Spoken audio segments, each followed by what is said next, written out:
Matteo Salvini l'a baptisée l'emmerdeuse. Le Spiegel allemand a fait d'elle la capitaine de l'Europe, l'honneur du vieux continent pour ceux qui soutiennent son combat en faveur des migrants. Honnie par les populistes, elle est devenue cet été le symbole d'une Union européenne qui n'arrive pas à parler d'une seule voix sur les drames qui se jouent toujours en Méditerranée. Bonjour Carola Rackete. Merci beaucoup de m'avoir invitée.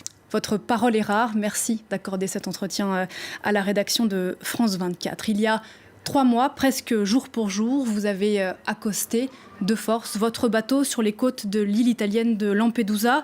Malgré le blocus imposé par les autorités à bord du Sea-Watch 3, dont vous étiez la capitaine, une quarantaine de migrants sauvés de la noyade en Méditerranée. Vous avez été arrêté, puis libéré quelques jours plus tard par la justice italienne. Quelle est, Carola Rackete, votre situation aujourd'hui ? Eh bien, en fait, la situation n'a pas vraiment évolué par rapport à ce qu'elle était il y a 3 mois. Lors de cette mission, nous avons essayé de mettre en œuvre le droit maritime international, ce qui a provoqué des conflits avec les lois adoptées par l'Italie. Mais nous avons respecté le droit maritime. C'est la raison pour laquelle la juge d'instruction italienne a décidé de me libérer immédiatement. Mais pour l'instant, comme il y a 3 mois, les poursuites sont en cours. Et c'est le parquet qui verra s'il y aura ou pas procès. Votre arrestation cet été a déclenché un immense élan de solidarité dans le monde entier. Avec le recul, comment est-ce que vous le comprenez ? Eh bien, effectivement, je dois dire que c'était très difficile de tout comprendre. En fait, j'étais très concentrée sur les gens qui étaient à bord de notre navire et je dois vous dire que nous étions extrêmement préoccupés par le sort. Mais a posteriori, on s'est rendu compte que les médias, effectivement, s'étaient tournés vers nous, notamment en raison du comportement du ministre italien de l'Intérieur. Il a essayé de jouer sur des ressorts démagogues pour exploiter toute cette histoire. Mais n'oubliez pas qu'il n'y a finalement que très peu de gens, quelques milliers seulement de migrants qui vont en Europe. Et pourtant, c'est un thème qui est exploité pour inciter à la haine et pour détourner le regard d'un grand nombre d'autres problèmes, notamment liés à la politique intérieure de nos pays. 3 mois plus tard, votre bateau, le Sea-Watch 3, est toujours aux mains des autorités italiennes. Il y a en ce moment dans les eaux de la Méditerranée très peu de bateaux. Il n'y en a que 2, il me semble. Qu'est-ce que votre coup de force, au fond, a changé ? D'abord, je pense, pour en revenir au bateau, le Sea-Watch 3, ce bateau a été libéré par les autorités italiennes. En d'autres termes, c'était une confiscation administrative. Et là aussi, nous avons l'intention de faire appel de cette confiscation administrative et il y a de fortes chances que ce bateau puisse bientôt reprendre la mer, même si ce n'est pas tout à fait certain. Mais globalement, je pense que notre opération a permis d'initier les choses et de montrer qu'il y avait un problème moral absolument énorme et également un problème politique. Car l'Europe est, du moins d'après ce qu'elle dit, une société solidaire. Mais il faut qu'elle assume ses responsabilités vis-à-vis des réfugiés qui viennent d'autres pays. Mais on se rend compte que souvent, du coup, l'Europe n'est qu'une communauté économique. Alors je sais que les médias en ont parlé.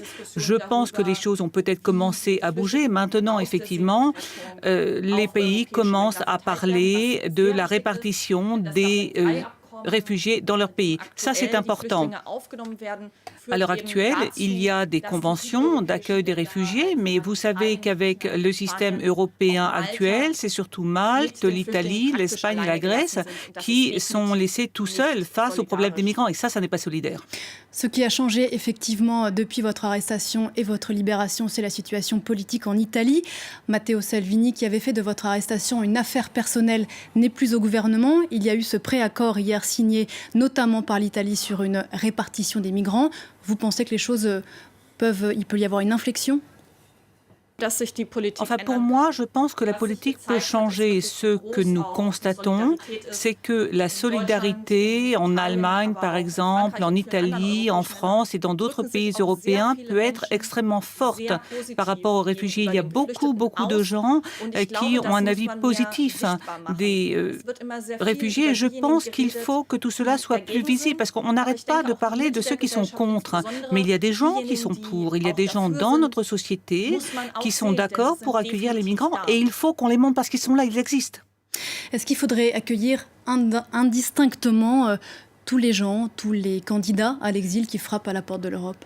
Ce que je crois, c'est qu'il ne faut jamais perdre de vue que les États européens ont une énorme responsabilité. La France, par exemple, a une histoire coloniale assez épouvantable.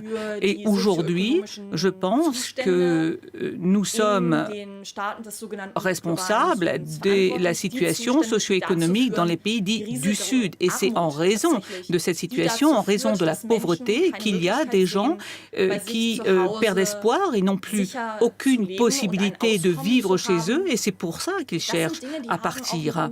Et tout cela, effectivement, c'est lié à notre histoire et c'est lié également à notre système économique.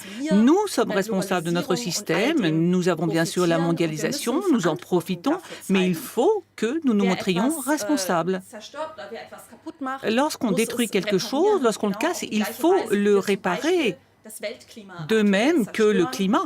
Nous sommes en train de détruire le climat sur la planète et il faut que nous nous préparions. Et n'oublions pas que cela concerne notamment les gens et les populations des pays pauvres qui, eux, n'y ont pas contribué. Et il faut protéger ces gens.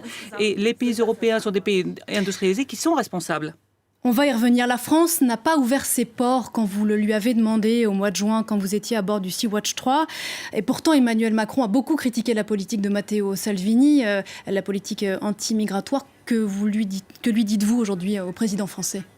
Moi, ce que j'aimerais, et franchement, je trouve que c'est très important. J'aimerais que toutes ces paroles soient suivies d'actes dans l'Union européenne. Je pense qu'il faut arrêter de coopérer avec les Libyens. Et pour la France, très concrètement, maintenant, je dois vous dire que je suis un petit peu étonnée parce que le général Haftar soutient la guerre civile en Libye et l'Union européenne, elle, soutient d'autres factions en Libye. Et c'est pour cela que la guerre civile perdure. Et tout cela, eh bien, ça se produit tout simplement pour défendre les intérêts de Total, par exemple, ou d'autres groupes pétroliers. Nous sommes en 2019. Il y a un réchauffement climatique absolument massif, c'est une crise existentielle et la France, elle, prolonge une guerre civile à cause du pétrole. Est-ce que vous pouvez nous expliquer pourquoi vous avez décidé de refuser la médaille d'honneur que la ville de Paris voulait vous remettre ? Alors, cette médaille, eh bien, c'est pas du tout évident de vous expliquer finalement les raisons pour lesquelles on accepte ou on refuse d'ailleurs une médaille. Alors, la ville de Paris, effectivement, nous a contactés et voulait nous décerner une médaille, ce qui, à mon sens, est un pas très positif. Mais quand on voit ce qui se passe avec les migrants à Paris, parce que vous avez des migrants qui vivent dans la rue, eh bien là, je dois dire que la ville, la municipalité est très critiquée et c'est la raison pour laquelle, malheureusement, je n'ai pas pu accepter cette médaille. Pia Klempa a pris la même décision que vous il y a quelques semaines. Qu'est-ce que vous répondez, Carola Rackete, à ceux y compris en France, et ils sont nombreux, qui accusent les ONG de faire le jeu des passeurs, en ce sens que leur présence en Méditerranée représenterait une forme d'assurance-vie pour les migrants qui décident de prendre la mer. Il y a beaucoup d'arguments pour réfuter ces explications. Tout d'abord, je répète que lorsque les gens partent d'un pays, eh bien, parfois, c'est tout simplement parce qu'il y a la guerre civile. Il y a des violations de droits de l'homme. Il y a des gens qui sont enlevés, qui sont torturés en Libye, qui sont réduits à l'esclavage, qui sont des esclaves sexuels, qui sont l'objet de violences sexuelles. Et c'est la raison pour laquelle les gens quittent la Libye. Tout simplement parce que dans ce pays, la situation est absolument épouvantable. Et lorsque l'on parle aux gens que nous accueillons à bord de nos bateaux, on se rend compte que ce n'est pas une seule personne qui dit « mais c'est à moi que c'est arrivé ». On se rend compte qu'ils ont tous vécu quelque chose de ce genre. La situation en Libye est catastrophique et c'est la raison pour laquelle les gens veulent quitter la Libye, notamment en prenant la mer. C'est un combat, sauver les migrants de Méditerranée, qu'il faut mener illégalement. Jusqu'où pensez-vous que doit aller la désobéissance civile ? Écoutez, moi, je n'ai pas pratiqué la désobéissance civile. Nous sommes contentés de mettre en œuvre les conventions maritimes internationales et le droit maritime. Et ça n'a strictement rien à voir avec la désobéissance civile. Vous avez forcé le blocus des autorités italiennes. Écoutez, il y a évidemment plusieurs points de vue, plusieurs façons d'appréhender les choses. Mais, et ça a toujours été le cas dans l'histoire, il y a le droit. Et le droit, c'est défini par les sociétés, ça peut évoluer. Il y a eu des époques, par exemple, où les femmes n'avaient pas le droit de vote. Il y a aussi l'apartheid, par exemple. Et là, nous avons une obligation humanitaire et morale immense par rapport à toutes ces populations en détresse. Nous devons les aider. Et ce que nous disons, enfin Bertolt Brecht lui-même a dit qu'il faut résister lorsque le non-droit devient la loi. On a souvent comparé votre engagement à celui de Greta Thunberg, qui, elle, lutte pour le réchauffement climatique, pour améliorer la lutte contre le réchauffement climatique. Est-ce que, rapidement, il n'y a pas quelque chose de désespéré à faire reposer autant sur les épaules d'une jeune fille de 16 ans, comme on a fait reposer sur vos épaules avant l'été ?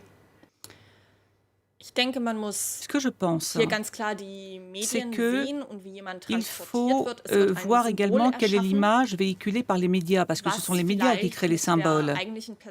Alors, les symboles, ça n'a pas forcément un rapport direct avec la véritable personnalité des gens.